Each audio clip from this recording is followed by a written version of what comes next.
Oke, selamat siang semuanya. Terima kasih udah mampir di channel ini. Sekarang 1 April 2023. Baik, di sini banyak yang request, Kak, kuliah itu senang nggak sih? Gini, saya nggak punya uang, saya nggak punya kemampuan, saya nggak punya skill, saya nggak punya apalah, saya nggak punya kelebihan. Nah, di sini saya coba jelaskan sedikit tentang adik-adik mungkin yang sekarang masih duduk di bangku kelas 3 dan sedikit lagi tamat. Semangat buat kalian. Satu tahap lagi, yaitu satu tahap ujian lagi, kalian akan lulus. Di situ kalian harus menemukan jati diri kalian. Apa yang kalian sukai, itu yang kalian lakoni. Nah, jadi di sini pertanyaan suka dan tidak suka, senang dan tidak senang kuliah. Apa sih suka dan dukanya kuliah? Yang pertama itu dari diri kita sendiri sebenarnya ya. Kalau kita menjalani dengan ikhlas, apapun yang kita kerjakan itu pasti happy aja gitu.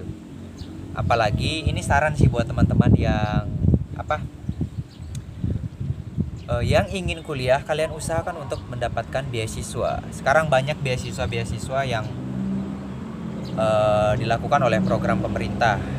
Salah satunya saya adalah penerima beasiswa KIP. Nah, di sini saya sangat merasa terbantu dengan tidak membayar uang UKT. Dengan begitu kalian tidak perlu memberatkan orang tua lagi. Kalian hanya perlu fokus belajar dan terus belajar agar nilainya kalian tetap stabil dan beasiswa itu tetap kalian dapatkan sampai akhir kalian tamat S1. Kalian tidak membayar uang UKT kalau kalian mendapat KIP kuliah atau mendapatkan beasiswa KIP kuliah. Nah, Kak, bagaimana nih, Kak? Nilai raporku jelek, ini mungkin saya tidak akan mendapatkan beasiswa. Yang pertama kalian harus positif dulu tentang pikiran kalian. Pernah nggak sih kalian berpikir kalau pikiran itu akan mempengaruhi kenyataan? Jadi kalau pikirannya kalian negatif aja terus, terkadang itu akan terus negatif. Ya, di sini saya bukan untuk mengajari teman-teman, di sini saya hanya membagi pengalaman saya. Nah, jikalau kalian tidak lolos KIP misalnya, kalian berunding dulu sama kedua orang tua kalian. Pak, niat saya besar nih untuk kuliah, boleh nggak saya kuliah? Tapi saya tidak mendapatkan KIP. Nah, setelah kalian melakukan perundingan dengan orang tua kalian, disitulah kalian baru boleh memutuskan. Jika kedua orang tua kalian tidak mengizinkan, tetapi keinginan kalian lebih besar daripada ketidakizinan orang tua, saranku sih kalian lanjut kuliah. Ya, banyak teman-teman dari saya yang tidak mengikuti saran dari orang tuanya.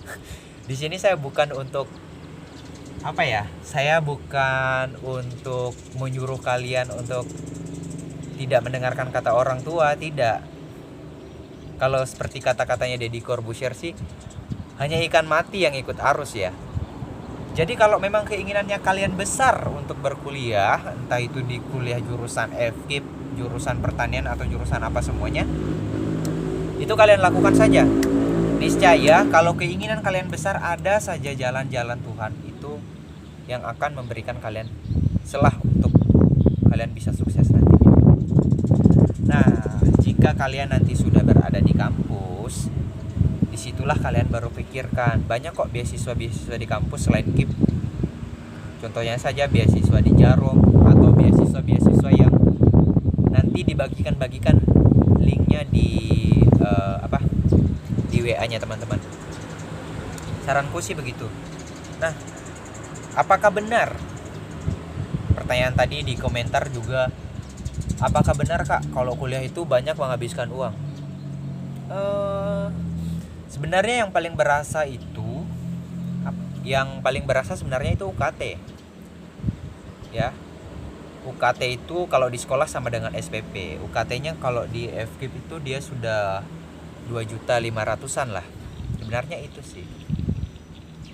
Mungkin kalian untuk pengiritan mungkin bisa kos berdua atau bertiga. Itu pengalaman dari teman-teman saya itu tidak terlalu berat sih. Yang berat sebenarnya gaya hidup. Kalau gaya hidupnya kalian santai, tidak mengerjakan tugas di kafe, kalau tugasnya bisa dikerjakan di rumah ya di rumah, ngapain harus di kafe kan, gitu sebenarnya.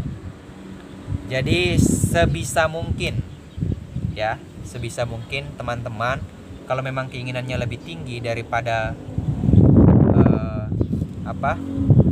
daripada orang tuanya kalian tidak mengizinkan, lanjutlah kuliah dengan catatan bagaimana kalian harus melakukan pengiritan keuangan, bagaimana ya tentang ekonomi lah. Saya yakin orang tuanya kalian, kalau kalian memang punya keinginan besar, orang tua kalian akan membantu walaupun cuma sedikit. Nanti kalian kalau sudah di kota itu ada kok kerjanya sampingan. Lagian sebenarnya orang kuliah itu bukan 1 tahun full sebenarnya, kalau dihitung-hitung dengan liburnya. Oke teman-teman, jadi teruslah berdoa buat teman-teman. Saya yakin teman-teman bisa. Seperti yang saya katakan tadi, usahakan cari beasiswa untuk meringankan beban orang tua kalian. Jikalaupun tidak dapat nanti beasiswanya, kalian berusaha, saya yakin teman-teman bisa kok. Di Palu itu di kota itu banyak kok teman-teman yang akan membantu kalian. Yang penting kalian mempunyai attitude baik nantinya. Bagaimana cara berrelasi, bagaimana cara mencari teman dengan yang baik, saya yakin kalian bisa hidup di kota sini. Oke, tetap semangat teman-teman. Sampai ketemu di channel selanjutnya, di tayangan selanjutnya. Tulis di kolom komentar apa yang kalian pusingkan untuk seputar perkuliahan atau ya apalah. Tapi intinya perkuliahan sih yang penting, karena channel ini mengkhususkan untuk yang perkuliahan. Oke, bye bye teman-teman. Sampai jumpa di video selanjutnya. Terima kasih.